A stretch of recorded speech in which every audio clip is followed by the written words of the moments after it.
processes and facilitate continuous improvement. Healthcare Quality Improvement Partnership, HQIP, 2011, National Institute. Downloaded from https://academic.oup.com/advanced-article/doy/10.099/6512358 by Wheaton College, Illinois user on February 8, 2022. L. King et al. /Archives of Clinical Neuropsychology 00, 2022, 1-12-3. Figure 1. The Clinical Audit Cycle. For Clinical Excellence, NICE, 2002. In the case of neuropsychological assessment practice, no operationalized standards to benchmark against currently exist. Hence, we are presenting this tool in which we have generated auditable standards. Clinical audit is a cyclical, iterative process, see Figure 1, in which an issue or problem requiring improvement is identified, goals are set, and current performance is assessed against those goals in terms of measurable, yes/no, standards. Required changes in order to improve performance against audit standards are then identified, and plans are put in place to implement them. The effects of changes made are assessed via re-audit after a predefined period of time. Targets for change may include refined standards reflecting service/context changes, or continued improvement, that is, if 90% compliance with a standard was met, the target might be increased to a standard of 95% compliance at the next audit to drive further improvement, although HQIP recommends that targets should be set to achieve 100% compliance with standards at all times, HQIP, 2012. To commence audit tool development, the lead author proposed an audit of neuropsychological assessment practice within a large clinical neuropsychology service in the northwest of the United Kingdom. This service provides neuropsychological assessment, along with therapeutic input across inpatient, outpatient, and community settings and within various specialty services, including epilepsy surgery, awake craniotomy, subarachnoid hemorrhage, deep brain stimulation, and traumatic brain injury. Assessments within this service are requested for reasons, including identification of cognitive strengths and weaknesses, aiding diagnoses, contributing to assessments of mental capacity, assessing suitability for, or the outcome of, neurosurgery, and long-term rehabilitation planning. Assistant psychologists, trained to UK bachelor's degree level, often administer testing. Under the supervision of clinical psychologists, trained to doctoral level in clinical and research skills, and qualified clinical neuropsychologists, trained in the United Kingdom to doctoral level in clinical and research skills, with subsequent further postgraduate level training and supervised practice in neuropsychology. While a number of helpful guidelines about good quality report writing are available, their focus is often too narrow, that is, for use within a specific condition, e.g., Boyd et al., 2017 regarding epilepsy surgery assessment, or too wide, that is, regarding clinical psychology reports more broadly, e.g., Schneider, Lichtenberger, Mather, and Kaufman, 2018, to holistically assess assessment quality. Existing recommendations targeted specifically to neuropsychological assessment and report writing practice, e.g., Board of Directors, AACN, 2007, Donders, 2001, Gorskin Smith, 2009, Pope, 1992, Postal and Armstrong, 2013, Softly, 2012, have yet to be operationalized into a set of auditable quality standards limiting their utility in busy, routine clinical practice, which is what this paper has set out to achieve. Aims. 1. To present a set of proposed, core and supplementary, audit standards to measure the quality of neuropsychological assessment practice for services to use as a self-assessment audit tool. 2. To provide recommendations for services wishing to implement the audit tool by using our learning from previous administrations and revisions. Methods. A literature search of peer-reviewed publications was conducted using the PsycInfo database in March 2019 in an attempt to find an established set of audit standards applicable to neuropsychological assessment practice across services. The adopted search terms were neuropsychology, assessment, standards, and guidelines combined with the Boolean. Downloaded from https://academic.oup.com/advanced-articles/doy/10.099/6512358 by Wheaton College, Illinois user on February 8, 2022. For L. King et al. /Archives of Clinical Neuropsychology 00, 2022, 1-12. Operator and further synonyms and subordinate terms were incorporated using the Boolean operator OR. These being, for the neuropsychology terms, memory, functioning, recognition, impairments, and cognition. For the assessment terms, effort test asterisk operator or cognitive asterisk operator screening, psychometric assessment asterisk operator, cognitive asterisk operator testing, memory test asterisk operator, and neuropsychological assessment asterisk operator. And for the standards and guidelines terms, standards, guidance, guidelines, best practice, national standard asterisk operator, local standard asterisk operator, and benchmark standard asterisk operator. Further, colleagues were approached from within and outside of the service through networks of the DAWN, the Neuropsychology division of the BPS, through a local neuropsychology special interest group, the Irrelevant UK Clinical Neuropsychology Practice Facebook groups, and via Twitter, asking about any standards which may already exist. The BPS Committee on Test. Standards promote standards around qualifications and competencies of test administrators and test development, but these do not relate specifically to neuropsychological assessments or their administration, BPS 2020. No set of applicable audit standards was found through any of these routes. Therefore, a new set of 17 pilot audit standards was compiled to assess the degree to which neuropsychological assessments follow consistent procedures to gather sufficient information to describe neuropsychological function holistically and account for extraneous variables which may affect test scores, optimize patient information, consent, and satisfaction, maximize report clarity and impact, and appropriately document clinicians' work. Compilation of standards was guided by colleagues, anecdotal patient feedback, and the best practice literature. See Table 1 for source references within the Audit Standards table. A research intern under the supervision of a qualified clinical neuropsychologist used these standards to audit 30 assessments. Cases, which was agreed to be a manageable number of cases to audit yet would yield a good breadth of data. Retrospective data obtained from electronic patient records were analyzed for all audited assessment cases, all of whom were adults, age 16 plus, who had been referred to a large clinical neuropsychology service for testing for a variety of reasons, to support diagnosis, pre-surgical assessment, to describe patterns of deficit, and inform rehabilitation interventions, and across diagnoses, traumatic brain injury, tumor, epilepsy hemorrhage, dementia, etc. The first 10 neuropsychological assessments of 87 which were conducted between February and April 2018 were audited, and then a further 20 cases were hand-selected in order to gain representativeness across clinical teams and diagnoses within the service. Findings were disseminated to the broader clinical service for discussion and refinement of audit standards. Some methodological and procedural issues were raised, e.g., the appropriateness of an intern without specialist training making judgments about audit standard compliance, some of which might be subject to clinical discussion requiring specialist knowledge. Additional standards which could have been included in the audit. Two of the authors, in developing the audit tool for feasibility and applicability, trialed an earlier version using 18 neuropsychological assessment reports in a clinical service in the northeast of United Kingdom using 45 audit standards. Merging both sets of standards resulted in 36 standards.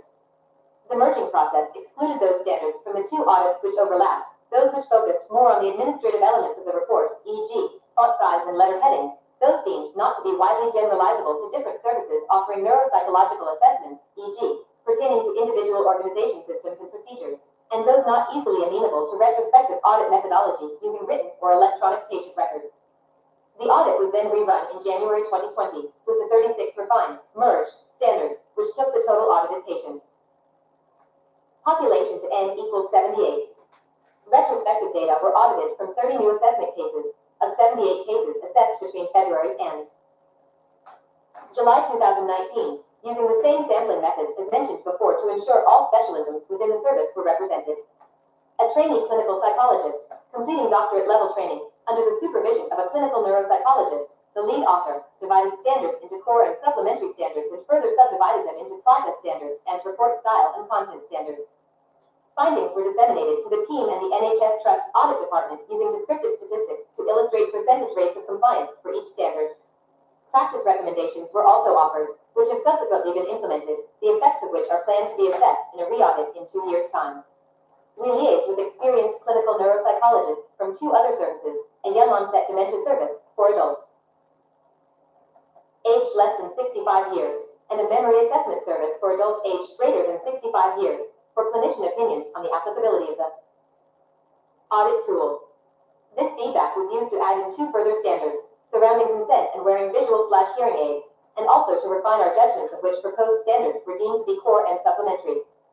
Further, going through the helpful process of editor and peer review when submitting this article for publication to ACN gave rise to the inclusion of an additional standard regarding the use of consistent test score labels, which although as yet has not been trialed in a service audit, was felt to be an important inclusion.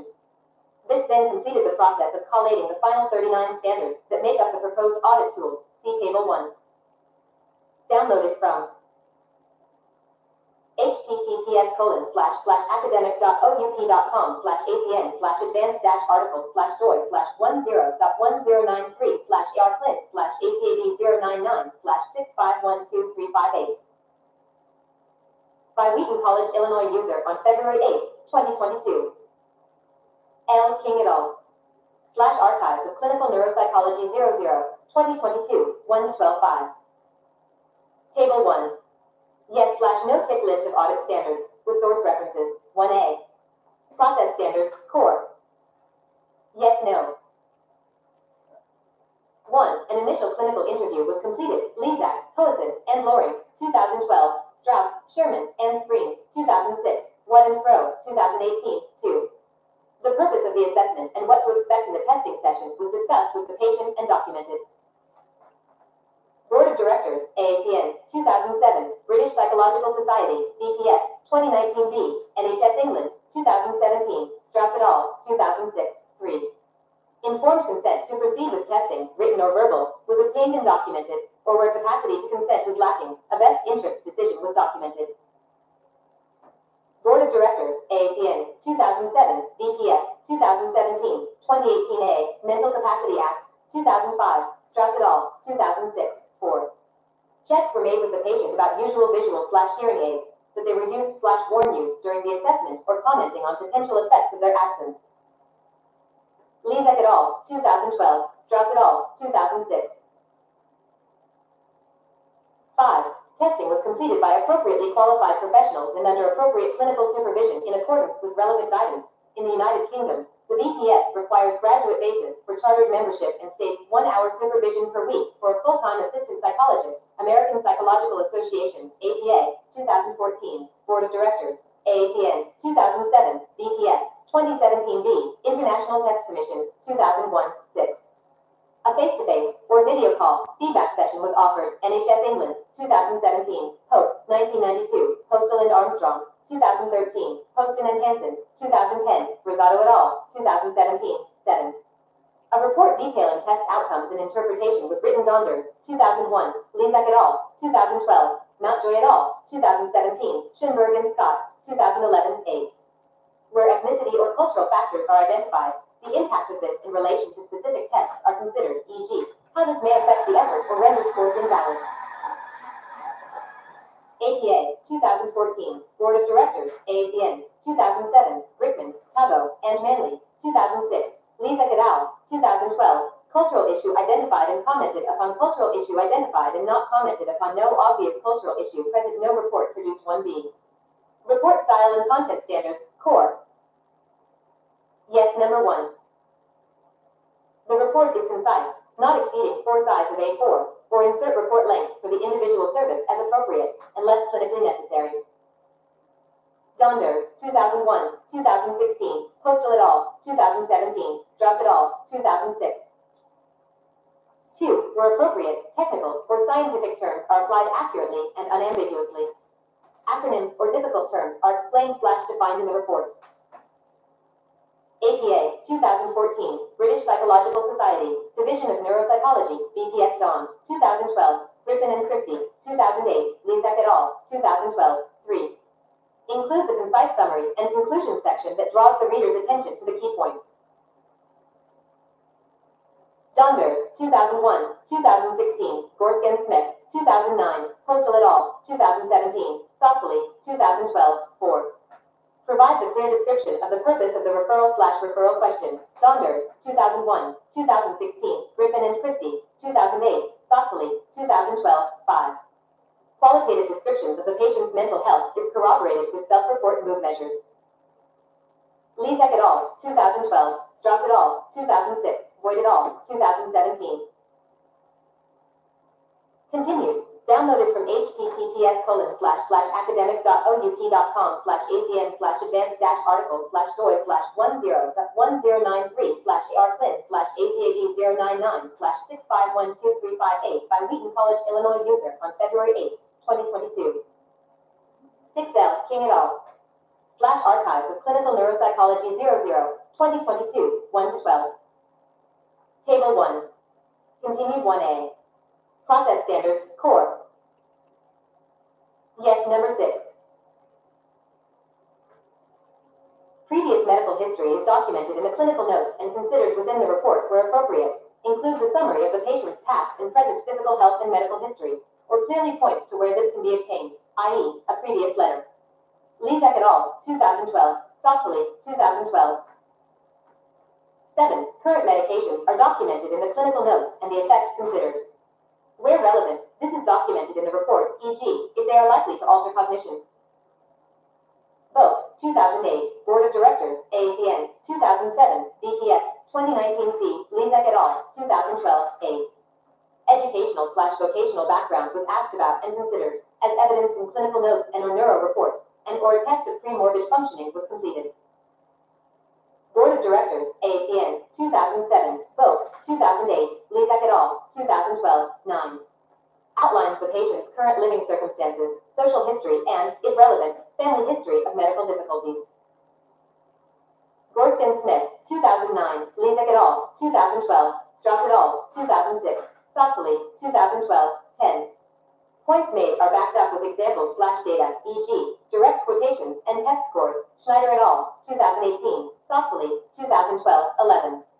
Process observations are taken during testing and considered in the report, e.g., fatigue, anxiety, and motivation, both, 2008, BPS, 2019 C, Lezak et al., 2012, Soxley, 2012.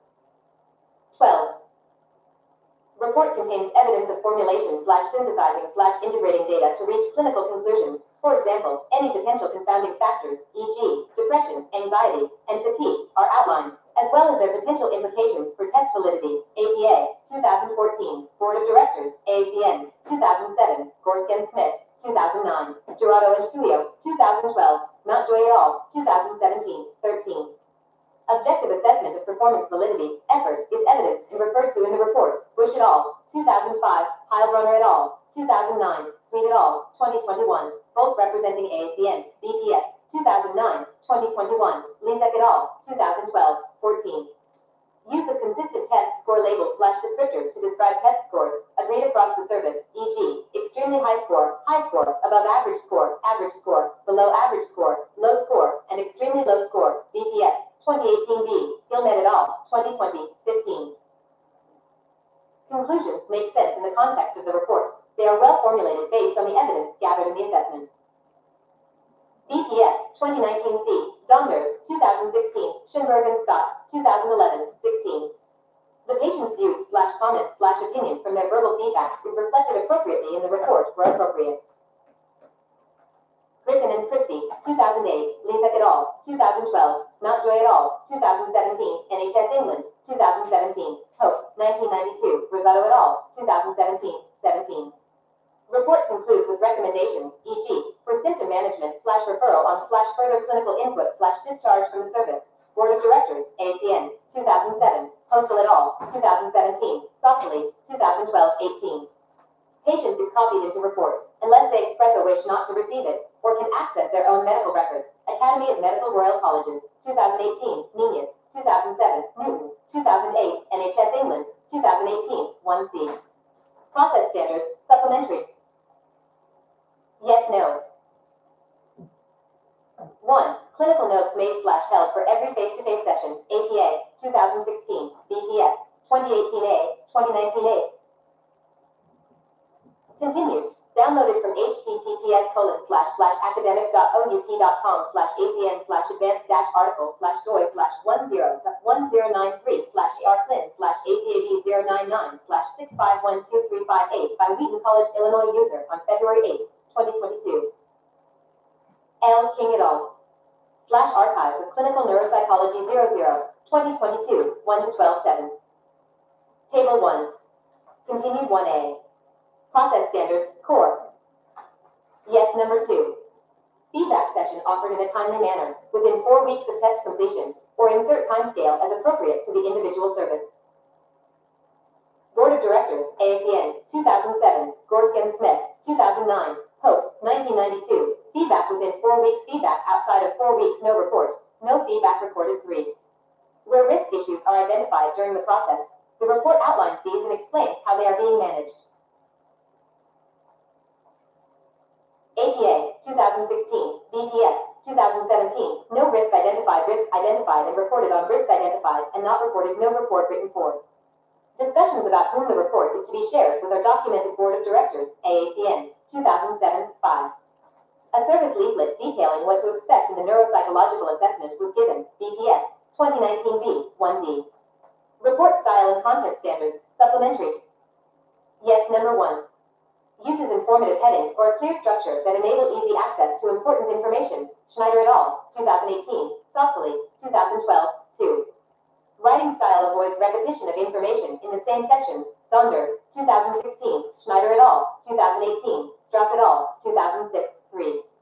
Reports observations/test performance on memory function, e.g., orientation, working memory, verbal, visual learning, autobiographical, recall/recognition, immediate and delayed, and perspective. Schneider et al., 2018, Boyd et al., 2017.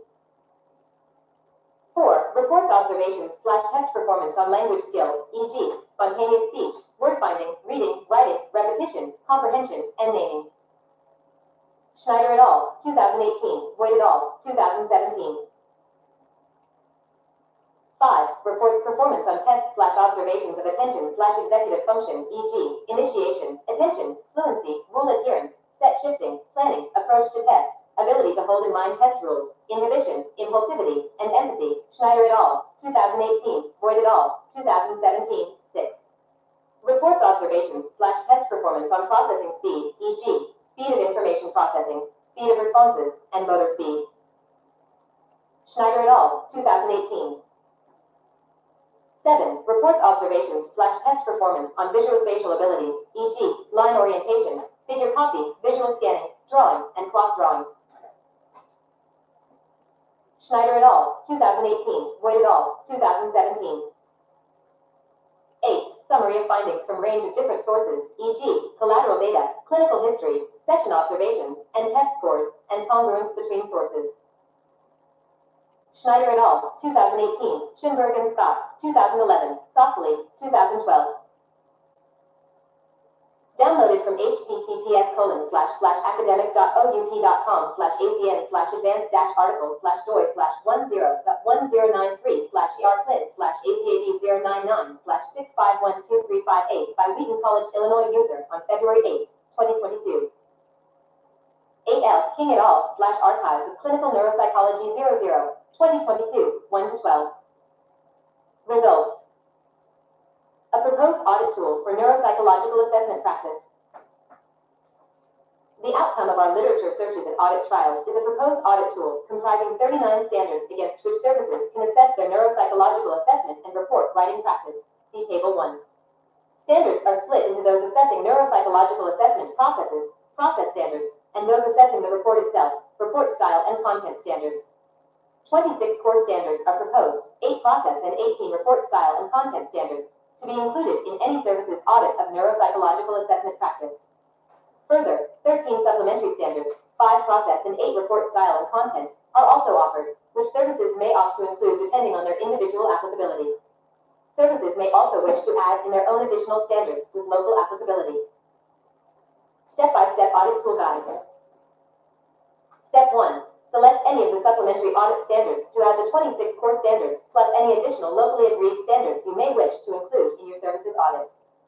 Step 2. Register the audit, as required, with the appropriate governing body/NHS trust/governance department/healthcare provider/hospital trust. Step 3. Select the assessment cases to be audited. The authors recommend 20 to 40 cases representing all clinicians providing neuropsychological assessments within the service in order to obtain a reasonably diverse range of practice across the service. Selecting cases assessed 3 to 6 months ago is recommended so as to capture current practice, but ensuring that assessments will be finished with verbal feedback and a written report completed where appropriate. Random selection of cases is advised, e.g., using random number tables by a non-clinical member of staff, e.g., a member of administrative staff or manager. Step 4. Complete the yes/no tick list, see Table 1, for each of the selected core and supplementary standards for each audited case. 2 auditors working together is a recommendation, with one of these to be a qualified clinical psychologist/neuropsychologist. Step 5. Calculate percentage compliance for each standard. Step 6. Discuss as a team the outcomes of the audit, particularly any standards where 100% compliance was not achieved and any practice changes to be implemented to improve compliance with the audit standards. Step 7. Implement any agreed practice changes. Step 8. Re-audit to assess the effects of implemented changes. A period of 12 to 24 months is recommended to complete and restart the audit cycle. A Microsoft Word document of the audit tick list, plus a record sheet on which to summarize audit findings, are available from the lead author upon request. These documents will also likely be made available as a self-assessment/peer review audit tool from the BPS DOM Policy Document Library in due course. Discussion. An audit tool comprising 39 core and supplementary quality standards is proposed for services providing neuropsychological assessments to assess their practice or for use as a peer review tool in order to improve practice. Having trialed and refined the audit tool over 3 separate administrations, the authors are now able to offer several recommendations for administration. First, prior to registering and commencing the audit, clinical teams are advised to meet to discuss which audit standards will be included. This has, in the author's experience, been a fruitful exercise resulting in the inclusion of standards not initially considered, reflection upon our reasons for including/omitting certain standards, revised standards to reflect diverse practice within the profession of clinical neuropsychology, and increased colleague buy-in, which was helpful when later feeding back audit findings and proposed practice changes. A second recommendation is that the audit should be carried out by 2 auditors, one of whom should be a qualified clinical psychologist or registered clinical neuropsychologist in the United Kingdom, entered onto the BPS Specialist Register of Clinical Neuropsychologists. Using multiple raters enables appraisal of inter-rater reliability, and further work to refine the audit tool should include objective metrics of inter-rater reliability and the ability to discuss qualitative data, which may not easily fit into simple yes/no audit judgments. 1 early administration of the audit undertaken by an undergraduate research. Downloaded from https://academic.oupcom/acn/advanced-articles/doy/10.1099/651235 by Wheaton College, Illinois user on February 8, 2022. L. King et al/Archives of Clinical Neuropsychology 00, 2022, 1-12-9. Intern highlighted that using just a single, inexperienced auditor gave rise to some inconsistencies in data interpretation. This made it more difficult to confidently feed results back to the team. Whereas, in the latest administration, completed by a trainee clinical psychologist under the close supervision of a qualified clinical neuropsychologist, audit data were clearer and more robust, thus more impact-bound. For the second auditor to be less well qualified is also worthy of consideration, given that the audit administrators in this study described the process as a great learning experience and that it was a privilege and a rare opportunity to read colleagues' reports and learn from them. Audit administration is also an excellent CPD/CE activity for qualified clinical psychologists and neuropsychologists. Third, keeping process observations of points to note/gray areas requiring further discussion during the data collection phase was helpful to increase the efficiency, i.e., targeting data to revisit/speedily clarifying points of uncertainty. The tick list word document, included as supplementary material submitted along with this paper, includes a column for noteworthy observations, examples of particularly good or poor practice, or points requiring further clarification.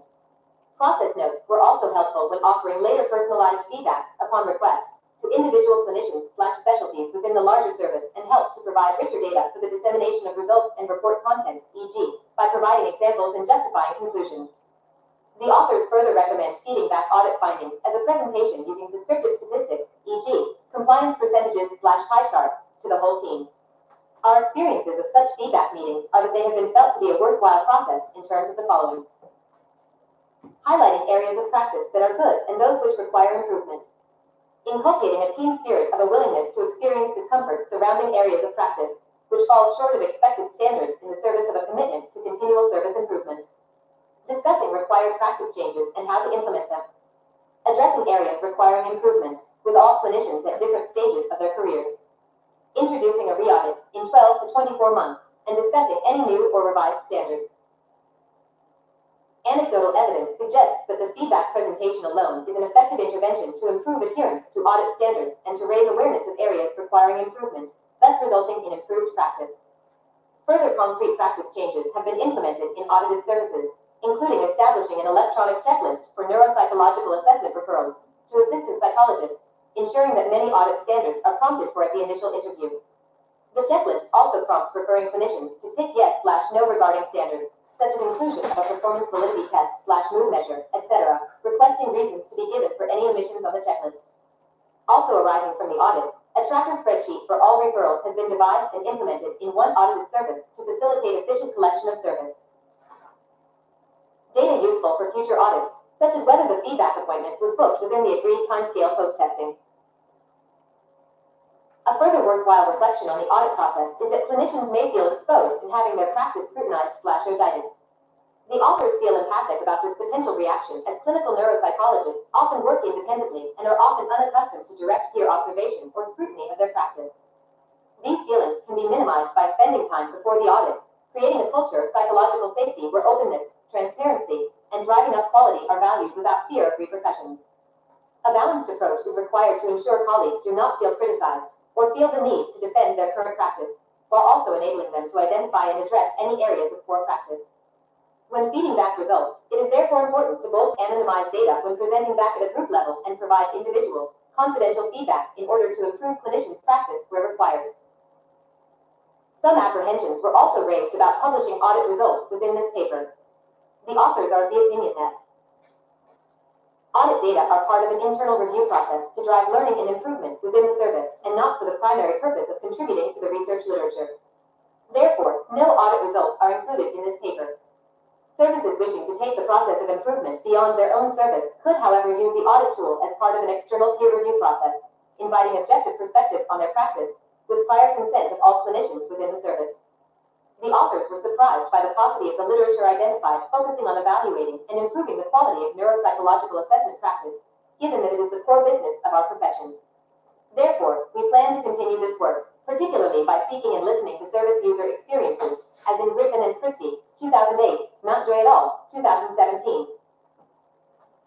And to use these perspectives to guide service development, Postal et al., 2017. Future directions could also focus upon the changed landscape of assessment practice in light of COVID-19 and minimum standards for, or patient experiences of, remote assessments and feedback sessions.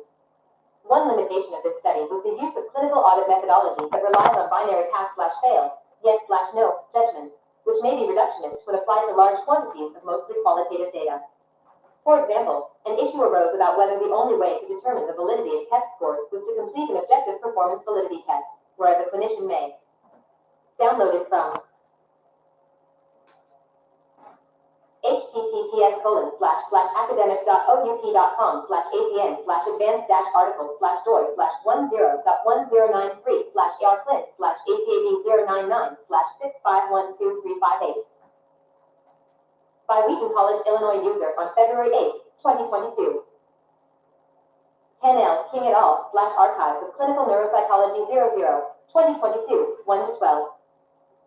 Opt, for sake brevity of the assessment batteries due to client fatigue, to use observations and recognition memory scores to reach an opinion on this point. The use of 2 reviewers per audit, with an agreement to take issues that cannot be resolved to a third party, could address this methodological point. The sample size, n equals 78, was obtained over 3 administrations of evolving iterations of the audit tool.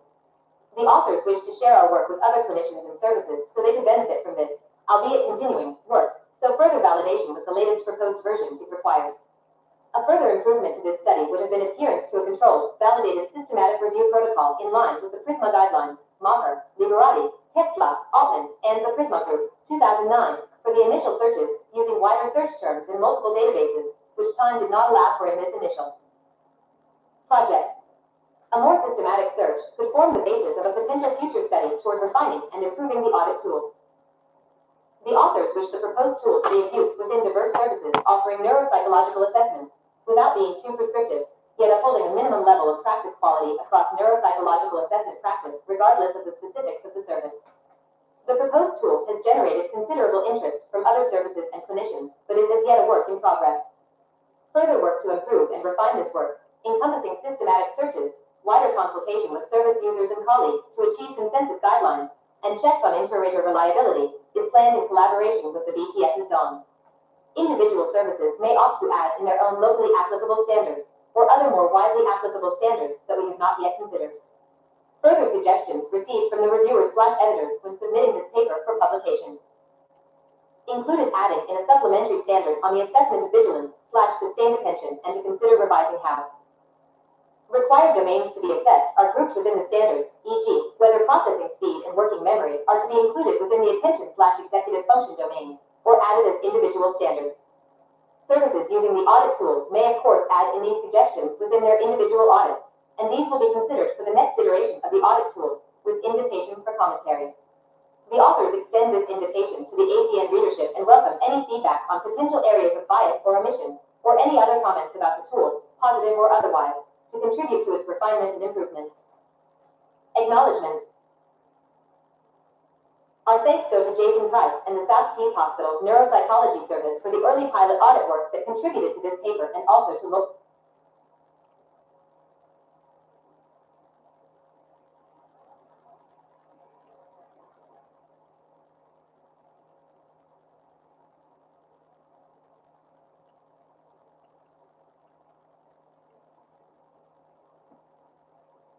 Clinical Neurology and Neurosurgery.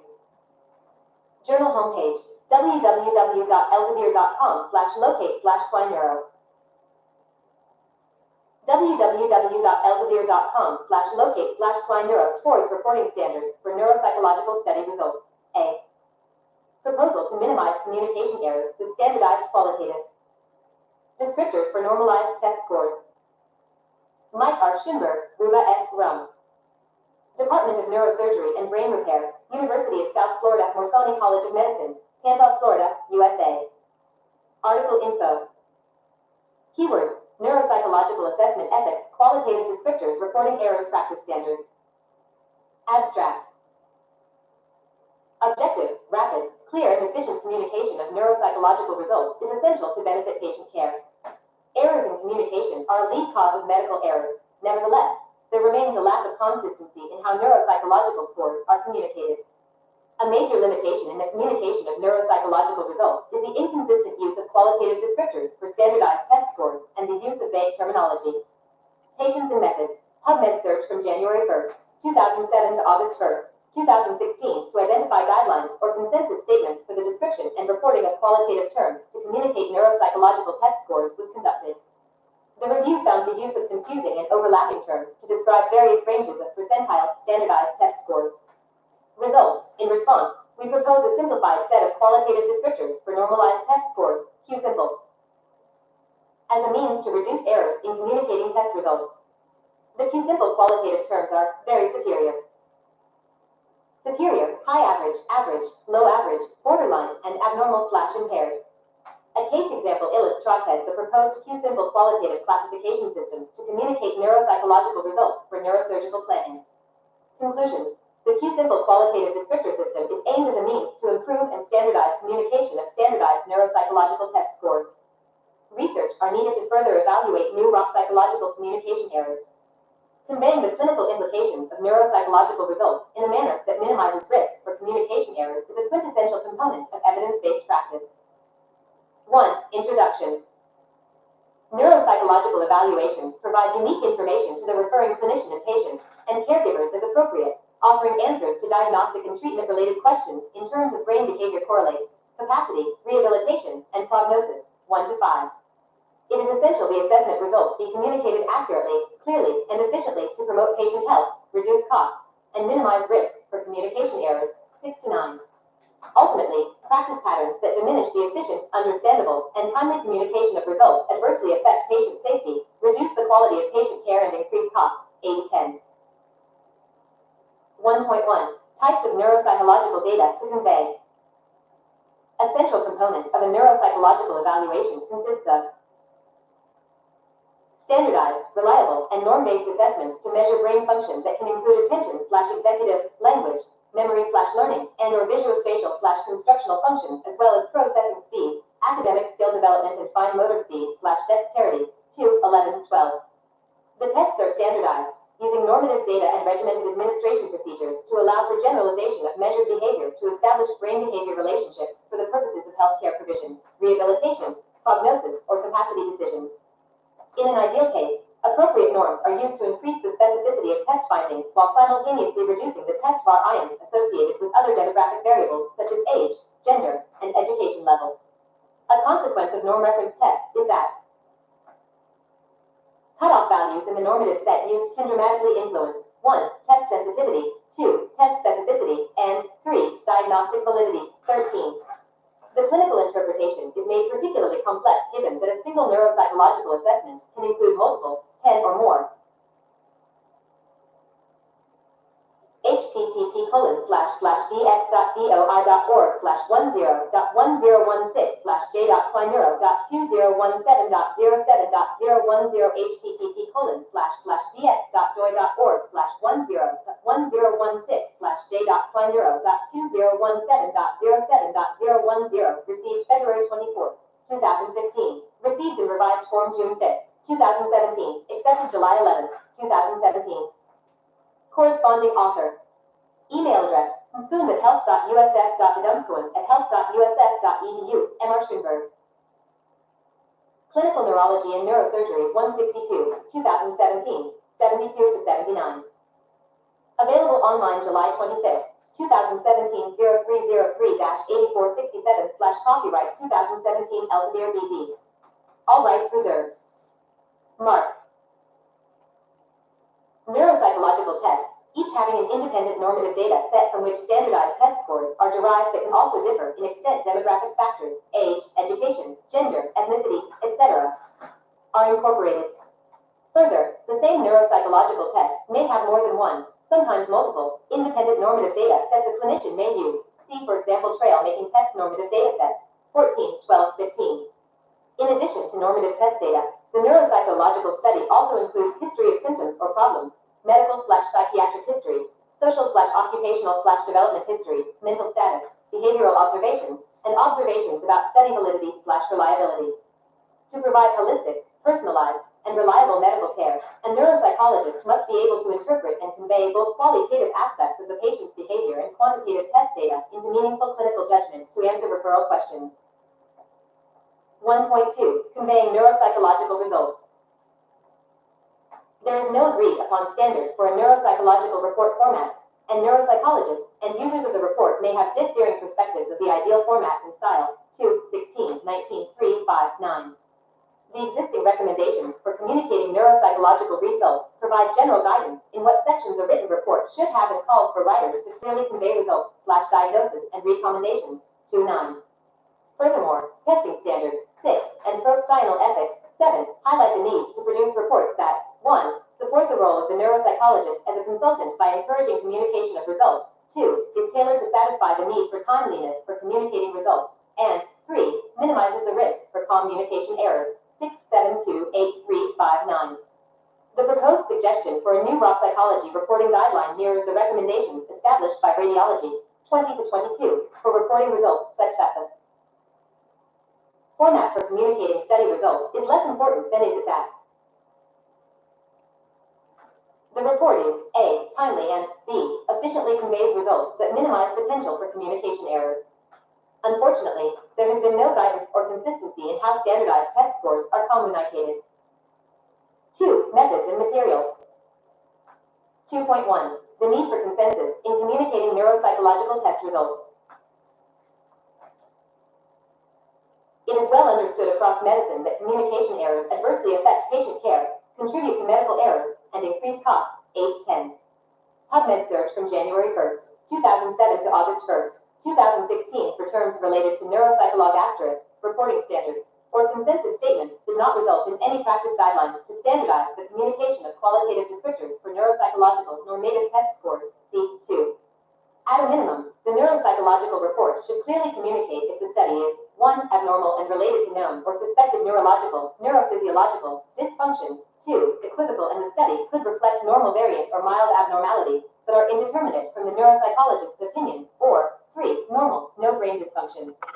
Unfortunately, the qualitative descriptors used to describe standardized test scores, i.e., the terms used to describe a standardized test score deviating from normal or abnormal, are highly variable, which can obfuscate the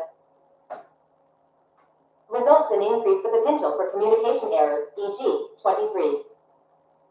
2.2. Test score qualitative descriptors. The term test score qualitative descriptor refers to the terms authors use to communicate how a patient performed on a norm refer in neuropsychological test and not to descriptors of mental status. There are at least two interrelated problems in neuropsychological practice related to the use of test score qualitative descriptors. First, there is marked variability in the test score qualitative descriptors used to describe neuropsychological standardized scores, 23. Second, there is a lack of consensus in the range of standard scores/percentiles that correspond to a particular test score qualitative descriptor, i.e., what scores are average, 24, 25, 19, 26, 23, 27, 14, 28, 29.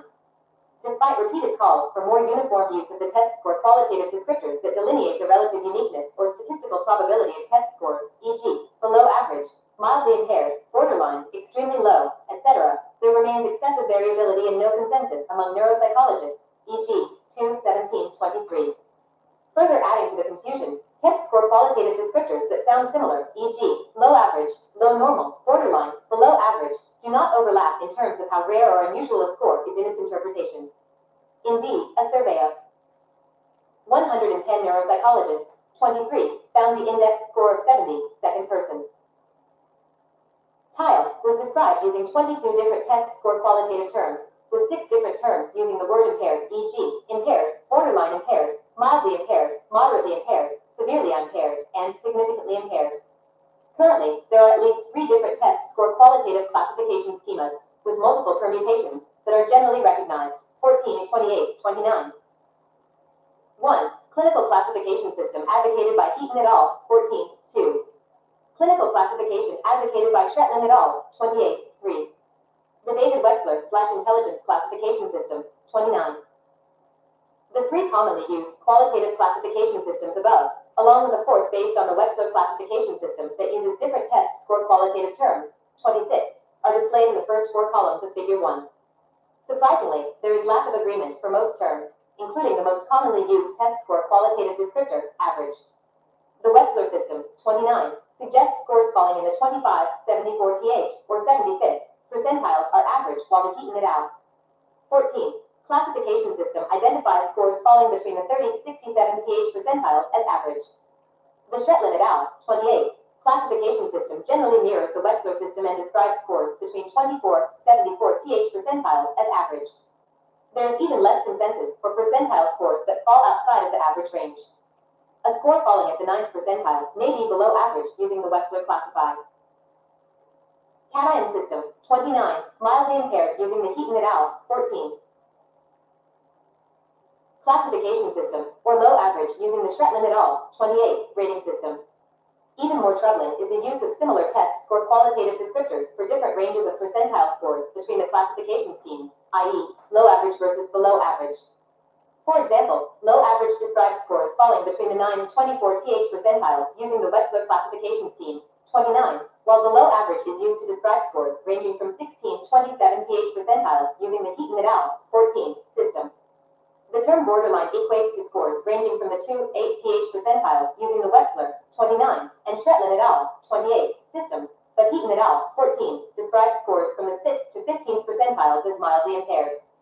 Thus, Heaton et al.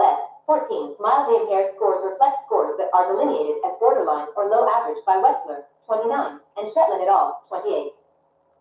The confusion of terms and disagreement in score ranges lacks precision and will contribute to errors in communicating results to health providers and patients, 23.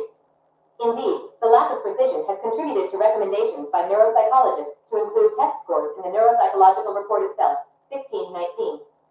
To address the lack of consistency in test score qualitative descriptors when communicating the results of neuropsychological assessment, a simplified qualitative reporting system is recommended and is delineated in Table 1. This classification categorization is also presented in reference to the 4 commonly used qualitative classified cation systems in Figure 1. Emar Schönberg, R.S. Rum Clinical Neurology and Neurosurgery 162, 2017, 72 to 79. 73. 3. Results. 3.1. Proposal for a simplified clinical test score qualitative descriptor classification system. Development of the proposed simplified clinical test score qualitative classification, QSimple, system was based on the increasing demand to reduce potential for communication errors, reduce healthcare costs, and promote evidence-based care that has been coupled with an ongoing lack of consensus among clinicians to describe standardized test scores. The QSimple development integrated several factors thought to be important to its utilization. A. Adhere to historically used psychometric principles. B. Be face validity to consumers of neuropsychological results. And C. Reduce the potential for communication errors in the written description of neuropsychological test scores to patients and their healthcare providers. The test score qualitative descriptors for the upper end of the distribution of percentile ranges are consistent with those of Wechsler, 29, and Shretlin et al. 28. Systems. The term borderline is advocated for standardized tests. Scores from the 6th to 15th percentiles. These scores are often equivocal with respect to clinical importance and occur frequently as low scores in a test battery. However, these scores can also reflect early or mild deficits in the context of neuropathological patterns and appropriate clinical history. 24, 25, 30, 31, 27, 32, 11, 33, 34. That is, test scores in this range reflect performances below the 16th percentile that may be interpreted as unusual or low by patients and clinicians alike, but are also commonly observed in studies evaluating the base rates of test scores among healthy individuals. 24, 25, 30, 31, 27, 32, 34. Thus, these test scores may reflect a mild abnormality, a premorbid weakness, or May-Sherman error. The next test score qualitative descriptor, abnormal, describes statistically rare scores, lowest 5th percentile of performances compared to a normative peer group, and possibly associated with brain dysfunction. While intuitively appealing, data are lacking to indicate that the communication of an impaired or abnormal neuropsychological test results are improved by providing subclassifications, e.g., mildly impaired, mild to moderately impaired, moderate to severely impaired, etc. 23. Further, there is a lack of consensus where mildly abnormal standardized test scores end in more severe, moderately abnormal/impaired, profoundly abnormal/impaired. Standardized test score ranges begin across the current multiple qualitative classification systems. Another factor that complicates the communication of standardized test scores with qualitative descriptors is that the normative data used to derive standardized scores vary across neuropsychological tests, with some scores being age-corrected, while other tests have normative data that is age-, education and other demographic, e.g., ethnicity and/or gender-based. 14. To avoid confusion, the proposed QSimple system advocates to describe all percentile scores that are at or below the 5th regardless of test/normative sample used. Taking the limitations and complicating factors together, the QSimple system proposes to use a single descriptor, e.g., abnormal, to describe a specific range of scores, 5th percentile, that are generally agreed upon as reflecting statistically rare scores that can denote neuropathology. The suggestion for a general descriptor as abnormal has intrinsic interpretive value and can cut across the multitude of confusing qualitative descriptors to promote clear and concise communication that an abnormality exists. 44, 72, 8, 10. 4. Discussion. There had been much debate regarding what cutoff value should be interpreted as abnormal to best distinguish between brain pathology and normal variability, e.g., scores 15th percentile versus 7th. Figure 1. Commonly used qualitative descriptors with corresponding standard scores and percentiles. Table 1 proposed simplified clinical test score qualitative classification, QSimple, system.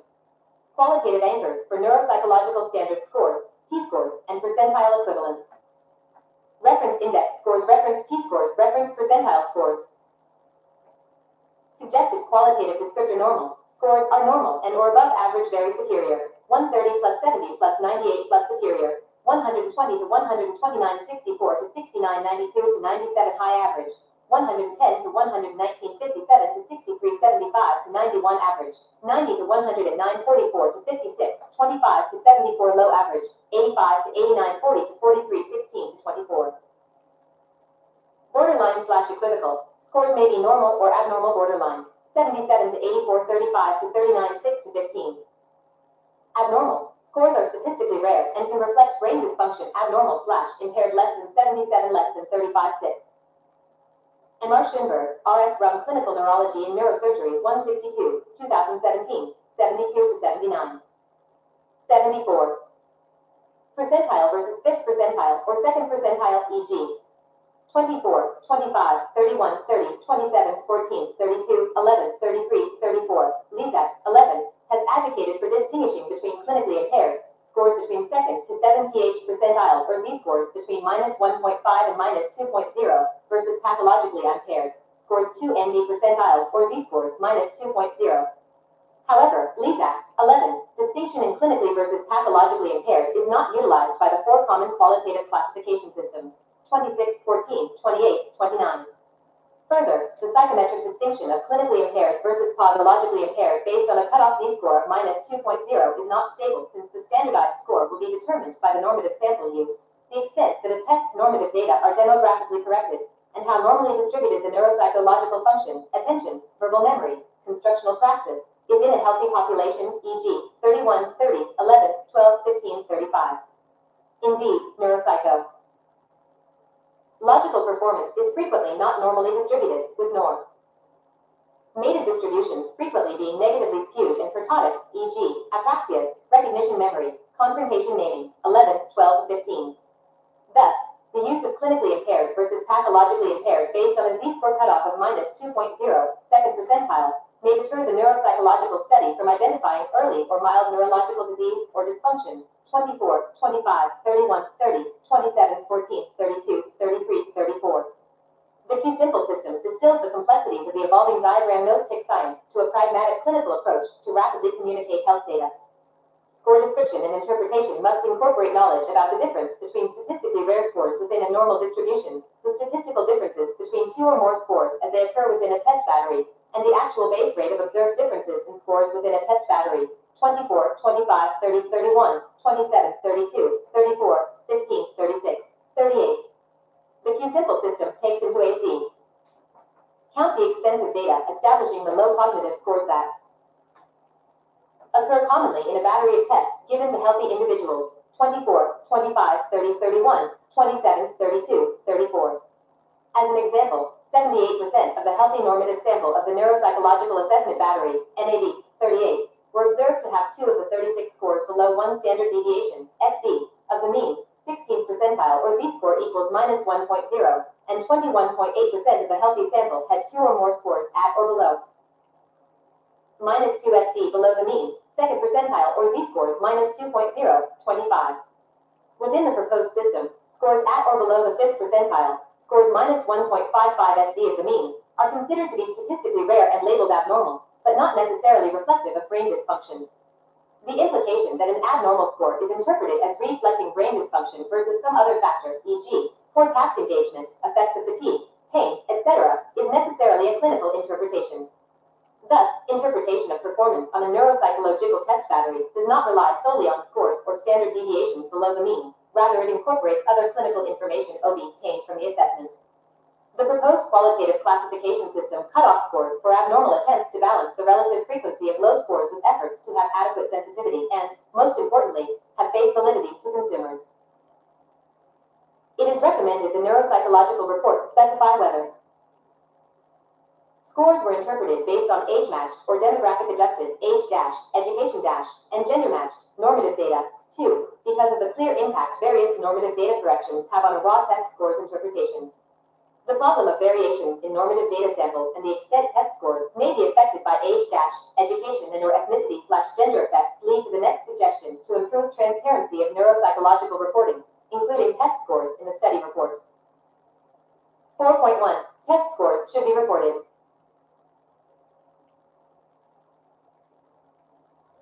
The lack of consensus in test score qualitative descriptors and M-phases for evidence-based neuropsychology practice, 1639, both serve as basis to extend previous calls for practice patterns to include new raw psychological test scores in the report, 714-16. Furthermore, reporting test scores serves as a transparent anchor for the interpretation of neuropsychological data and the qualitative descriptors used for these data, 16. In cases when a neuropsychological test has multiple normative data sets that may be utilized, the raw test score is desirable to report, 15-12. Including raw scores in a report also allows for improved comparison over time, particularly if other normative data sets are developed, 16. Of note, the Q-Simple system and the other qualitative score descriptor schemas detailed in Figure 1 are focused on describing standardized test score and not raw scores. Generally, Performance on tests reported in raw scores may be best described when normative samples are markedly skewed, with metrics such as cumulative percentage frequencies and/or bases to describe absolute variables that are remarkable, e.g., raw scores of 0 or all correct. 4.2. Test score qualitative descriptor versus interpretation of brain dysfunction or rehabilitation outcome. The issue of test score qualitative descriptors versus clinical interpretation can be confused, e.g., report of abnormal test score versus interpretation of an abnormal/impaired score that reflects neuropathology, and the Q-Simple classification system emphasizes that the test score qualitative descriptors do not dictate the presence of disease or brain dysfunction. Abnormal, impaired, scores can be obtained for reasons unrelated to brain dysfunction such as measurement error/statistical variability or insufficient task engagement/attention, among others. 24, 25, 31, 30, 40, 32, 34. The likelihood that impaired scores is, are, due to brain dysfunction and how the obtained scores answers the referral questions must be determined by the clinician. The qualitative description of test scores is similarly applicable to treatment/rehabilitative applications and placement decisions, as the Q-Simple test score qualitative descriptor system delineates standardized test scores and not the clinical interpretation of any change in test score or functional skills as a result of treatment. By adopting the Q-Simple qualitative descriptor system, it can provide a standardized reference point other clinicians can use to allow for rapid determination of any marked deterioration or improvement without having to wait for test scores if these are not included or appended to the neuropsychological report. The importance of answering the referral question and/or concisely describing rehabilitation programming with clear and concise language cannot be understated. An increasing problem in communicating results in neuropsychological consultations is the use of confusing terms that have no empirical anchor, e.g., cognitive inefficiency. Not only does cognitive inefficiency not have a psychometric anchor in any qualitative classification scheme, it is also unclear whether this term is used to describe brain dysfunction, refers to a psychiatric condition, or refers to a normally occurring process for the individual. A list of selected problematic terms are displayed in Table 2. We provide a case example of a neuropsychological study to illustrate reporting using the Q-Simple qualitative reporting system. 4.3. Case example.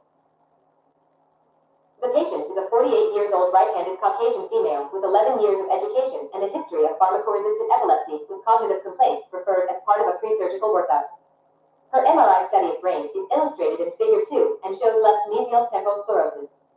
Neuropsychological results. Premorbid intellectual function was estimated to be in the average to high average range. General cognitive/intelligence. Index of her general cognitive function was borderline to low average compared to age-matched peers. Full scale equals 84, 14th percentile. Index of her verbal general cognitive function was borderline to low average. BCI equals 81, 10th percentile. Note the use of qualitative score descriptors borderline and low average was used since the BCI score has a standard error of measure. M.R. Schoenberg, R.S. Rum Clinical Neurology and Neurosurgery 162, 2017, 72-79. 75. That could place it in either percentile score range. She obtained an index of nonverbal general cognitive function that was average, PRI equals 96, 39th percentile. Attention/executive, basic attention intact. She repeated 6 digits forward and 4 digits backward, which is low average. She scored of normal to low average on tasks involving selective and/or divided attention. No gross behavioral apathy or disinhibition. Compared to demographically matched peers, verbal reasoning score was abnormal while a visual reasoning score was average. Letter fluency was borderline. Figural fluency scores were average. Rapid, timed, sequencing and set shifting score was average. Trail making test part B equals 67, 53rd percentile. She scored low average on a complex problem solving, sequencing and set shifting task, WCST 64. Memory. Scores varied from abnormal to average compared to age-matched peers. Immediate memory. Verbal immediate memory was abnormal for stories and a word list. Visual immediate memory was low average to average. Note, this highlights score at 25th percentile, which falls between low average and average. Delayed memory. Verbal delayed memory was abnormal for stories and a word list. Visual delayed memory was average for figures and a complex figure. Verbal recognition cues did not improve recall. Visual recognition memory was within normal limits. Language, receptive and expressive speech was functional with adequate articulation and speech rate. Comprehension and repetition were intact.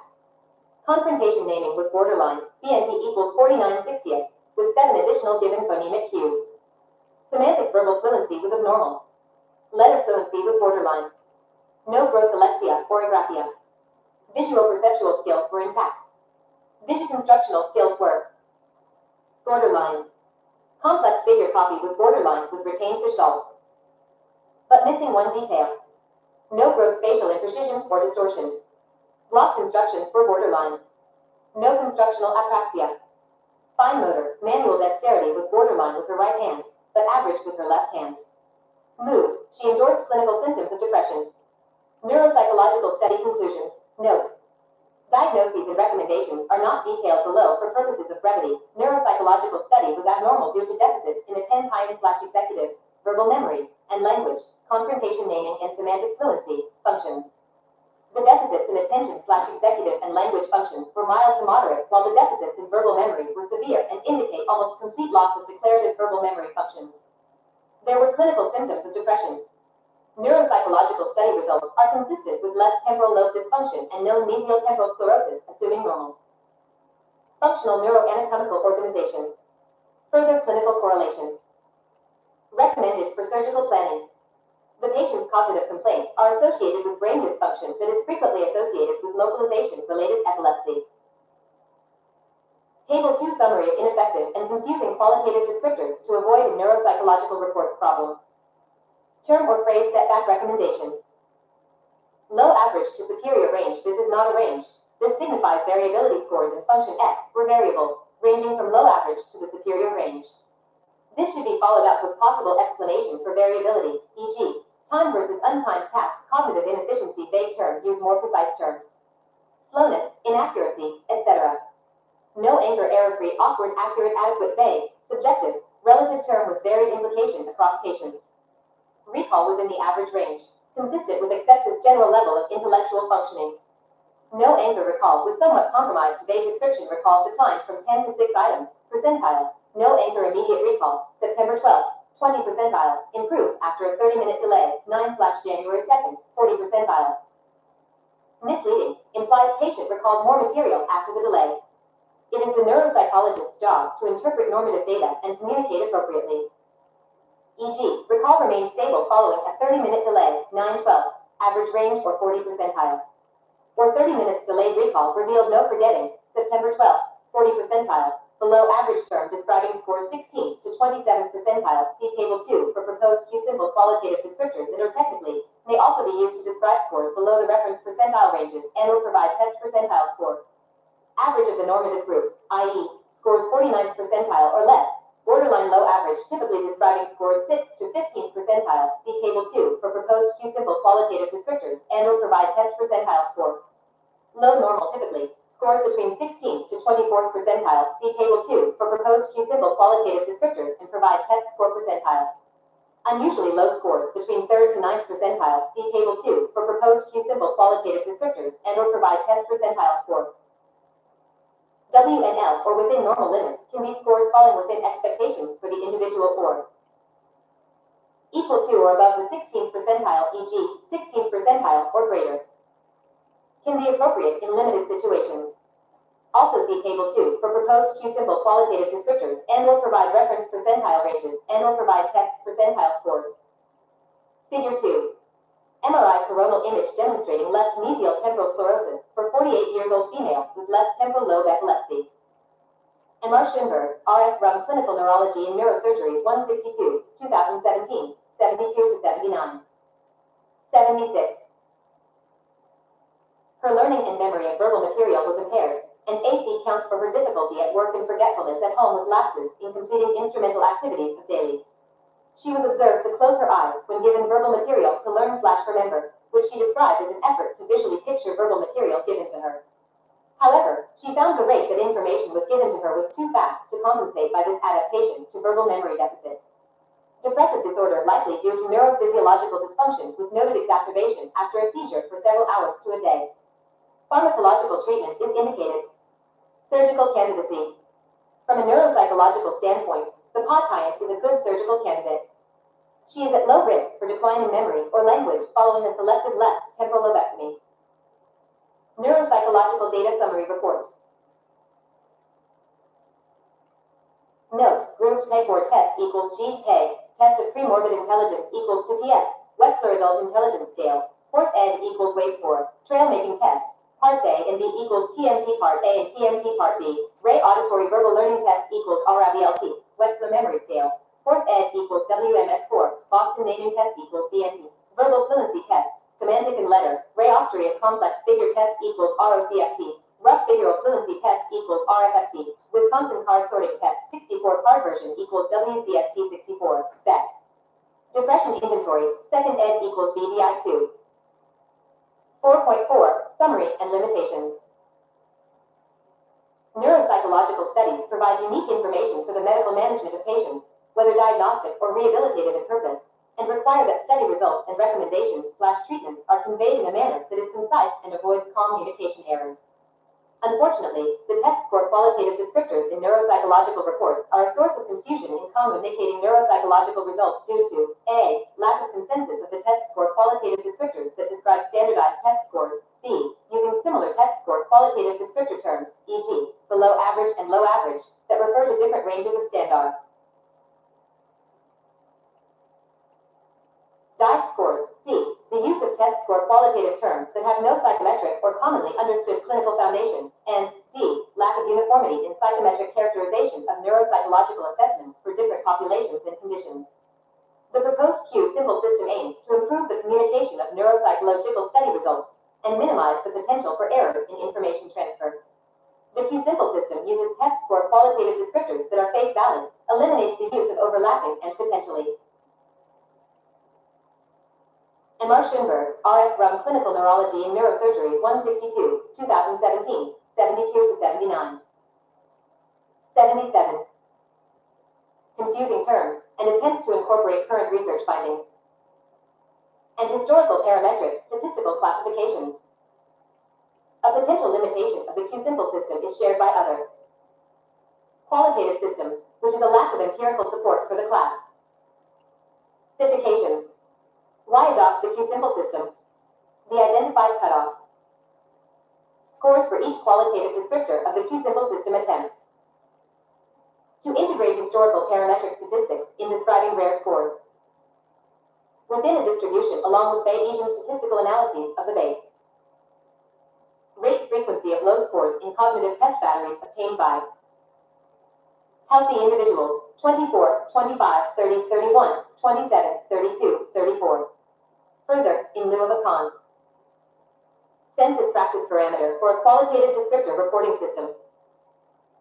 The Q-Simple system can reduce the likelihood of communication errors by minimizing overlapping and difficult to distinguish terms that have been variously used to describe neuropsychological test scores, e.g. 23. The interpretation of test scores that fall within the confidence interval between two test score qualitative descriptors, e.g., low, average, and borderline, require the clinician to interpret these scores within the context of the patient and his per presenting problem 2. Answer the referral question, and likely no qualitative score descriptor system can avoid the confound of those scores that have a standard error of measure that could fall within two qualitative descriptor due names. While the use of subcategory tests for qualitative descriptors,